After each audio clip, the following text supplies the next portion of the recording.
नमस्कार, welcome to the daily geopolitics. America ने Iran पे फिर से अटैक कर दिया है, लेकिन जब आप डोनाल्ड ट्रंप से पूछोगे तो वो बोलेंगे कि अमेरिका पे इस्लामिक रिपब्लिक ऑफ जापान ने अटैक किया है। लिटरली ईरान और जापान में इनको डिफरेंस ही नहीं पता। आप ये वीडियो देखिए।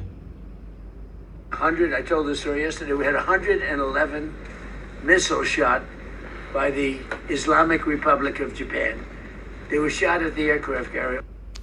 ऑब्वियसली ये इस्लामिक रिपब्लिक ऑफ ईरान ही बोलना चाह रहे थे, बट जापान बोल दिया। और वैसे भी ट्रंप इतना सोच के नहीं बोलते, ये पूरी दुनिया जानती है।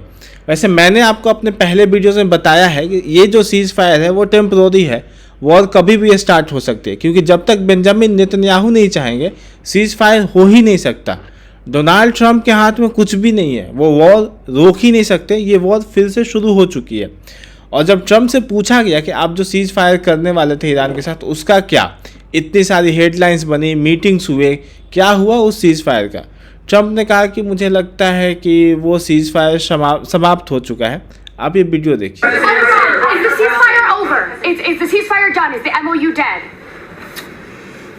It's a very interesting question. To me, I think it's over. I don't want to deal with them anymore. They're scum. You know what scum is? They're scum. They're sick people. They're led by sick people. And they're vicious, violent people. And if they had a nuclear weapon, they'd use it. As far as I'm concerned, it's over. I'll speak to our negotiators. They want to negotiate. They're good people. Steve Witkoff, Jared Kushner. But they have to come back to me. As far as I'm concerned, it's just a waste of time dealing with them. They're liars. We make a deal. And if I make a deal with him, we have a deal. And he goes out, he talks. We make a deal. Everyone's agreed. No nuclear weapon. We make a deal. They go outside, talk to the press. They say, we never even talked about it. There's something wrong with them. They're cuckoo. As far as I'm concerned, it's over.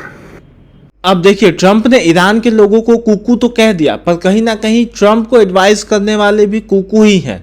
ना इनसे एक war रुक रही है, ना ये लोग war को ख़त्म कर पा रहे हैं। ग्लोबल इकोनॉमी को नुकसान हो रहा है, वो अलग। स्टॉक मार्केट गिर रहा है, इन्फ्लेशन बढ़ रहा है बहुत से देशों में। पूरी दुनिया ऑयल सप्लाई की क्राइसिस फेस कर रही है, हज़ारों लोग मर रहे हैं। और डोनाल्ड ट्रंप की बातों से लग रहा है कि वो एक बड़ा मिलिट्री एक्शन ले सकते हैं। और पर्सनली मुझे लगता है कि यूएस ईरान बीच एक अल्टीमेट डिसाइसिव वॉर हो सकती है। ये कब होगी ये देखना होगा, साल के एंड में होती है या पहले हो जाती है उससे। और इस वॉर में most probably US soldier involve होंगे।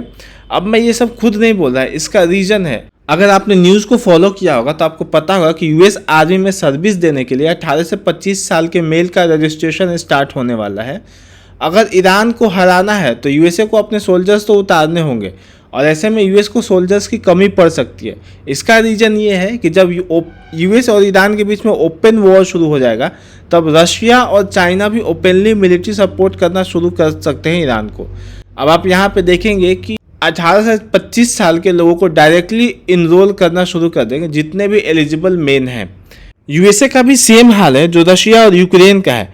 जिस तरह के रिपोर्ट्स पब्लिश हो रहे हैं उससे तो लग रहा है कि यूएसए एक बड़े वॉर के लिए प्रिपेयर कर रहा है।